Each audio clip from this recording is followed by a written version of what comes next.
प्रिय छात्र छात्राओं नमस्कार। आज हम अध्याय 2 के प्रश्नावली 1.2 के प्रश्नों का अध्ययन करेंगे। इसमें लिखा है जांचिए कि आ व ब, ये आ है और ये ब है, में कौन दिए गए समीकरण के हल है।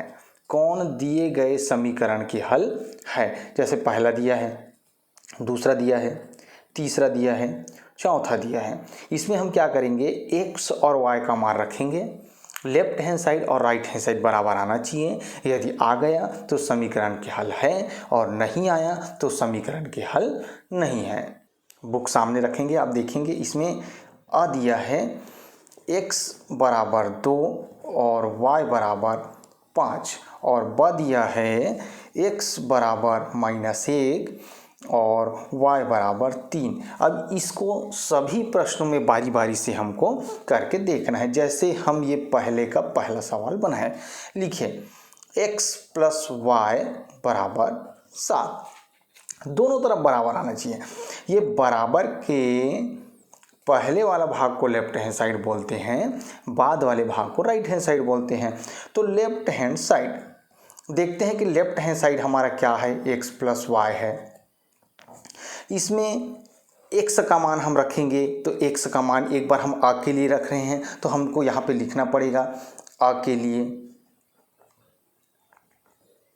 दो बार करेंगे ना भाई, तो आ के लिए तो x की जगह हम एक बार यहाँ पे 2 रखेंगे और प्लस है तो प्लस, y की जगह हम क्या रखेंगे 5 रखेंगे। तो 5 और 2 7 हो गया।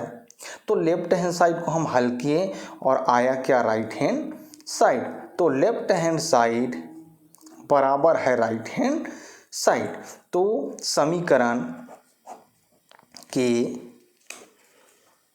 हल है, मतलब x बराबर 2 और y बराबर 7 जो दिया है वो इस समीकरण के हल है। हम इसी सवाल को ब के लिए भी कर सकते हैं। लेफ्ट हैंड साइड बराबर x + y, मतलब ब के लिए। तो ब के लिए भी हम हल कर सकते हैं। तो देखते हैं x बराबर कितना दिया है -1, तो -1 लिखना पड़ेगा और प्लस है तो प्लस। y का मान कितना दिया है 3, तो 3 लिखना पड़ेगा। अब यहाँ पे देखो -1 और +3 कितना आ जाएगा, 2 आ जाएगा। अब देखिए हमारे पास राइट हैंड साइड क्या है, 7 है। दोनों बराबर है क्या, नहीं। तो लेफ्ट हैंड साइड बराबर नहीं है राइट हैंड साइड। अतः समीकरण के हल नहीं है। बस यही काम बारी बारी से सभी प्रश्नों में करना है। ये अ और ब दिया है, उसका मान हम पहले का पहला में रखें। फिर आप इसी को आगे बढ़ाते हुए आप इसको पहले के दूसरा में भी रखेंगे, पहले के तीसरा में रखेंगे और पहले के चौथा में रखेंगे और बारी बारी से यही काम करना है। देखते हैं इसका दूसरा सवाल। आपका दूसरा, तीसरा और चौथा होमवर्क है, मैं यहाँ पे लिख देता हूँ। होमवर्क है आपका पहले का, दूसरा, तीसरा, चौथा आपका होमवर्क है। बनाएंगे, फोटो खींच के कमेंट बॉक्स में डालेंगे। अब हम आगे देखते हैं। जांचिए कि, फिर वही सेम सवाल है, फिर भी एक बताना पड़ेगा। जांचिए कि आ व ब में कौन दिए गए समीकरण के हल है, वही है। अब इसमें देखो 2 समीकरण दिए, एक ही प्रश्न में 2 समीकरण दिया है, ठीक है। और एक बार इसको और एक बार इसको लिखना है। तो मैं एक सवाल यहाँ पे भी बता देता हूँ कोई भी। तो बुक सामने है, आप देखेंगे दूसरे का पहला में ये समीकरण 2 थोड़ा दिया है और आ के लिए दिया है आ x बराबर 3 और y बराबर -1 के लिए। तो हम x और y का मान अब इस दोनों समीकरण में रखेंगे। तो सबसे पहले हम लिखेंगे समीकरण 1। अब समीकरण 1 हमारे पास क्या है, 2x + 5y बराबर 1। अब इसमें, अब इस वाले में हम सबसे पहले लेफ्ट हैंड साइड को हल करेंगे। तो लेफ्ट हैंड साइड हल करेंगे। लेफ्ट हैंड साइड हमारे पास है 2x + 5y। इसमें हम x और y का मान रखेंगे। तो 2, x का मान कितना है 3 प्लस 5 है तो 5, y का मान कितना है -1। तो ये 3 दूने 6 और 5 एकम 5। तो 6 में 5 घटेगा तो 1 बचेगा। और हमारे पास राइट हैंड साइड कितना है 1 है। इसके दोनों भाग को देखें ना, इसके हम लेफ्ट हैंड साइड को हल किए और राइट हैंड साइड इधर लिख दिए। तो लेफ्ट हैंड साइड बराबर है राइट हैंड साइड, अतः समीकरण के हल है। तो बच्चों आपने यहाँ पे क्या सीखा कि यदि समीकरण दिया है और x और y का मान रखने से जो राइट हैंड साइड में दिया है वो मान यदि आ जाता है तो समीकरण के हल है, और नहीं आएगा तो समीकरण के हल नहीं है। अब ये पूरा नहीं हुआ है, इसी में ब के लिए आपको लिखना पड़ेगा। अब ब बराबर क्या दिया है, ब बराबर आपका दिया है x बराबर 1/2 और y बराबर 1/3 दिया है। अब सेम समीकरण में है ना, एक चीज़ और है, एक हम यहाँ पे एक चीज़ भूल रहे हैं। यहाँ पे ब को बनाने से पहले आपको इसी में समीकरण 2 के लिए भी लिखना पड़ेगा। जैसे समीकरण 1 के लिए हम हल किए तो समीकरण 2 के लिए, अब समीकरण 2 के लिए हम क्या करेंगे, तो समीकरण 2 हमारे पास है 2x + 3y बराबर 3।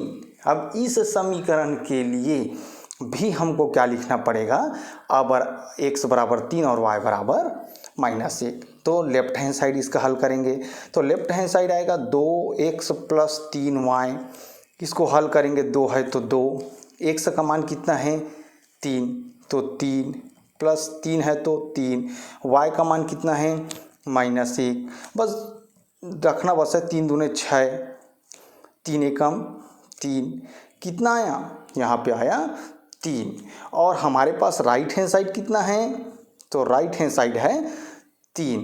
इसका मतलब लेफ्ट हैंड साइड बराबर है राइट हैंड साइड। तो लिखेंगे समीकरण के हल है। अब इस प्रश्न को हम देखेंगे, दूसरा का पहला जो है एक पार्ट हुआ है, इसका दूसरा पार्ट सेम कैसे होगा। तो सेम इसका दूसरा पार्ट ये होगा, ब बराबर जो दिया है मान, जैसे ब के लिए दिया है x बराबर 1/2 और y बराबर 1/3, ये मान भी आपको समीकरण 1 और समीकरण 2 में रखना है। ये आगे आप लोग बनाएंगे, उम्मीद करता हूँ कि सेम ऐसी आप बना पाएंगे। और कुछ भी समझ में नहीं आएगा तो आप कमेंट बॉक्स में कमेंट जरूर करें। अब देखते हैं सबसे महत्वपूर्ण प्रश्न यहाँ पे दिए, ये आता है बोर्ड के एग्ज़ाम में और ऐसा कोई भी सवाल नहीं है जो यहाँ से प्रश्न नहीं करता। आप देखेंगे क्या लिखा है, देखो, निम्न समीकरणों को किसी भी विधि से हल कीजिए। वहाँ पे 2 समीकरण दिया रहेगा और क्या बोलेगा, आपको x और y का मान निकालना है, समीकरण हल कीजिए। आप कक्षा 9वीं में पढ़े हैं प्रतिस्थापन विधि, विलोपन विधि, वज्र गुणनखंड विधि और आलेखी विधि। तो इसको किसी भी विधि से हमको हल करना है, हल करके किसका मान लाना है, x और y का मान लाना है। तो अति महत्वपूर्ण ये प्रश्न है जो पढ़ रहे हैं, इसको आप लोग अच्छे से समझेंगे। मैं इसको विलोपन विधि से हल करके बताऊंगा। देखो बच्चों, इस प्रश्न को आपको समझना अति अनिवार्य है।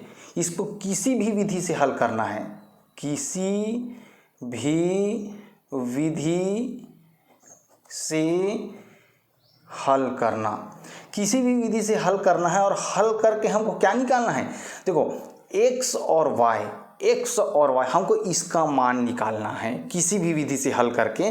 तो बच्चे लोग, मैं आप लोगों को बता दूं, मैं आपको विलोपन विधि से बता रहा हूं और विलोपन विधि थोड़ा सरल विधि होता है, इसी विधि से आपको बनाना है। पेपर में ऐसा नहीं आएगा कि आप प्रतिस्थापन विधि से बनाइए, विलोपन विधि से बनाइए, वज्र गुणनखंड विधि से बनाइए, आलेखी विधि से बनाइए। आपको केवल ये दिया रहेगा कि समीकरण हल कीजिए। अब आपको यदि ये वास्तविक रूप से ये सवाल सीखना है तो आप ध्यान से 5 मिनट दीजिए, आपको समझ में आ जाएगा। किसी भी विधि से बनाना है। अब देखिए, हमारे पास समीकरण 1 है, ध्यान से देखो, x - y बराबर -1 है। दूसरा समीकरण है 3x - 2y बराबर 12। अब विलोपन विधि से हमको बनाना है तो हम तुलना करते हैं कि इस x के पहले इसमें 3 है तो इसमें 3 है क्या, नहीं है। तो हमको यदि यहाँ पे x के पहले 3 है तो हमको यहाँ पे भी 3 लाना है। ये तो x की बात हो गई। दूसरा, यहाँ पे y के पहले 2 है, y के पहले 2 है, तो आपको भी यहाँ पे y के पहले 2 लाना है। अब दोनों काम एक साथ नहीं करना है आपको, या तो x के पहले 3 है तो यहाँ पे 3 ला लो, या y के पहले 2 है तो यहाँ 2 ला लो। तो हम क्या करेंगे, यहाँ पे 3 है तो यहाँ पे भी 3 लाएंगे। तो ज़बरदस्ती 3 नहीं आ जाएगा। ये 3 जो है हमको ये समझ में आया कि सभी में हमको 3 का गुणा करना पड़ेगा। तो यहाँ पे लिखना पड़ेगा समीकरण 1 में 3 का गुणा कर समीकरण 2 से घटाने पर, और घटाना है अपने को। कुछ समझ में नहीं आता तो आपको ये लिख सकते हैं, समीकरण 1 व 2 से भी लिख सकते हैं, लेकिन मैं समझाने के लिख दिया हूँ। अब यहाँ 3 है करके मैं यहाँ 3 लाने के लिए समीकरण 1 में 3 से गुणा कर, तो समीकरण 1 को मैं 3 से गुणा किया, तो समीकरण 1 को मैं 3 से गुणा किया तो क्या मिला, देखो ये 3 से गुणा किया तो 3x हो गया, इसको 3 से गुणा किया तो 3y हो गया, इसको 3 से गुणा किया तो -3 हो गया। ठीक है। और उसके बाद समीकरण 2 से घटाने पर कुछ नहीं किया है समीकरण 2, तो समीकरण 2 को हमको सेम लिखना पड़ेगा, ये बराबर 12। इसको सीखना ही पड़ेगा आपको भाई। अब घटाने पर चिन्ह बदल जाता है, यहाँ पे प्लस का चिन्ह है तो ये हो गया माइनस, यहाँ पे माइनस है तो ये हो गया प्लस, यहाँ पे प्लस का चिन्ह है तो हो गया माइनस। अब यहाँ सबसे ऊपर प्लस का चिन्ह लगा है और सबसे नीचे माइनस का चिन्ह लगा है, दोनों एक समान है तो कट जाएगा। ऊपर -3y है और नीचे +2y, तो घटेगा तो क्या आएगा, 3 में 2 घटेगा तो -y आएगा। यहाँ पे देखो -3 और -12 कितना होगा, -15। तो देखो y का मान निकल गया, ये दोनों तरफ से माइनस माइनस कट गया, तो क्या बचा, y बराबर 15। हमको किसी भी विधि से हल करना है समीकरण को, इसका क्या मतलब है, x और y का मान लाना है। अब देखो हमारे पास y का मान आ गया। अब इस y के मान को, y का मान समीकरण 1 में रखो या 2 में रखो ना, आ जाएगा। तो समीकरण 1 में रखने पर, बहुत महत्वपूर्ण विधि है, उम्मीद करता हूं कि आपको समझ में आ रहा होगा। y का मान समीकरण 1 में रखना है या 2 में भी रख सकते हैं, तो 1 में रखना है ऐसा लिख दिए हैं, तो समीकरण 1 को हमको लिखना पड़ेगा x - y बराबर -1। अब यहाँ पे ध्यान देना, y का मान कितना है, 15।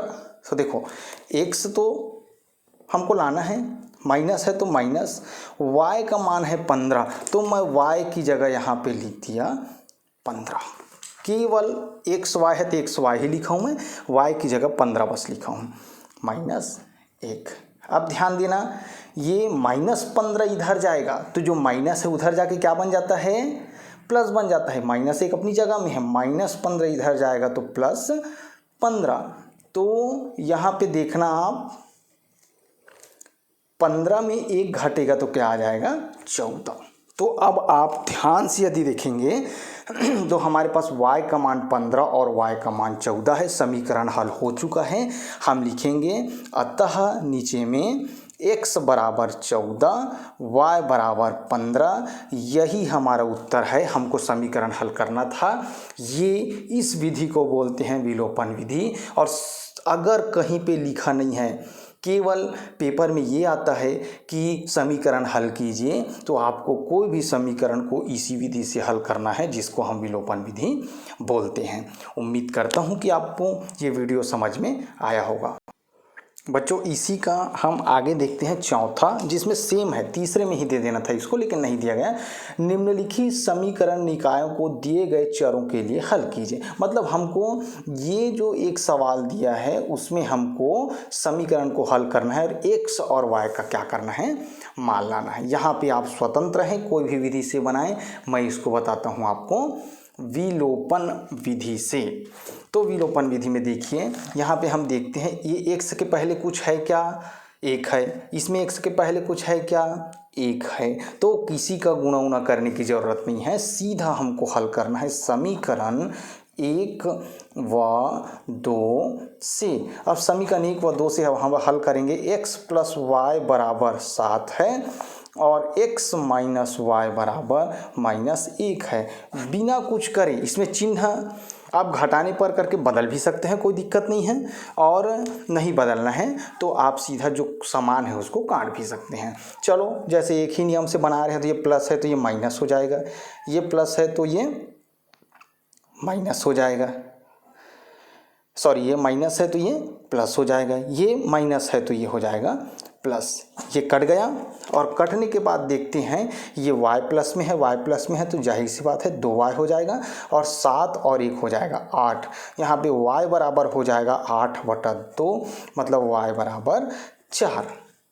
अब y का मान समीकरण कोई भी रखो 1 में रखने पर, समीकरण 1 में मैं रखा तो समीकरण 1 को एक बार लिखना पड़ेगा। x + y बराबर क्या है, 7 है, तो x का मान तो निकालना है।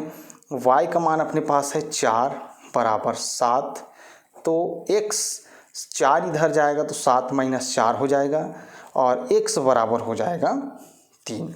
तो हमारे पास अब ये y का मान, ये x का मान अब हम लिख सकते हैं। अतः x बराबर 3, y बराबर 4, ये हमारा उत्तर है। बच्चों, इससे आगे का प्रश्न हम देखेंगे नेक्स्ट वीडियो में। आज के लिए इतना ही। यदि वीडियो अच्छा लगा हो तो लाइक कीजिए, शेयर कीजिए, सब्सक्राइब कीजिए। धन्यवाद।